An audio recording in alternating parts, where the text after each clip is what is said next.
La minute de l'éditorial avec le capitaine de frégate Cyril Serge Atonfac Guémo, chef de division de la communication. Commandant, fin d'année, début d'année, deux périodes de fête pour nos populations, mais deux périodes de forte tension pour nos personnels des forces de défense et de sécurité. Il s'agit d'une interrogation. Oui, mon lieutenant, vous avez raison. Fin d'année et début d'année, deux périodes de fête, deux périodes casse-tête pour les forces de défense et de sécurité qui, plus que d'habitude, doivent faire preuve d'ubiquité, de perspicacité et d'efficacité afin de prévenir tout événement susceptible de troubler l'euphorie ambiante. Voyez-vous, sur les routes, les mouvements des véhicules ont gagné en intensité. Dans les marchés, les transactions commerciales vont bon train. Partout, l'on se bouscule et l'atmosphère est à l'insouciance. L'on pense plus au jour à venir qu'à l'instant présent. Et c'est de là que vient le danger. Car dans cette douce effervescence, les conducteurs sont un peu moins vigilants, voire un peu plus excités.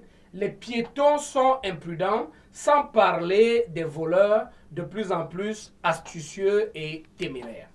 Alors, bonjour les accidents et autres désagréments. Comme il se doit donc en pareille circonstance, le dispositif de sécurité a été substantiellement renforcé et le niveau d'alerte également relevé.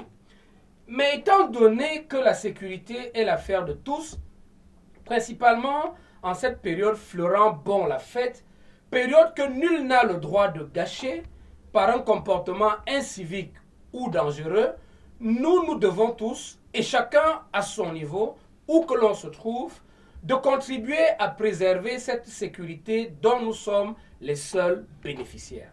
Du côté des pouvoirs publics, l'impératif sécuritaire est pris très au sérieux et les moyens adéquats sont mis en branle pour nous épargner des drames.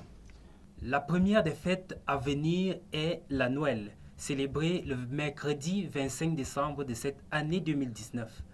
Peut-on affirmer qu'il s'agit d'un moment qui appelle à la bonté et à la fraternité? Ferveur spirituelle, l'on transcende ainsi les malentendus, les dissensions, les oppositions. En s'investissant dans des gestes de solidarité, comme le font si bien les personnels des forces de défense et de sécurité, toujours aux côtés de la progéniture des frères d'armes disparus, en donnant gratuitement et généreusement aux populations nécessiteuses, l'on apaise la souffrance et le sentiment se consolide, celui de l'appartenance à une même nation, un même peuple, une même famille. En cette Noël 2019 donc, ayons une pensée fraternelle, ayons un geste d'amour, chantons et prions pour le ressaisissement de nos frères et sœurs, trompés par les entrepreneurs de la violence et du chaos, obligés de porter des armes contre leur mère patrie qu'ils adorent pourtant.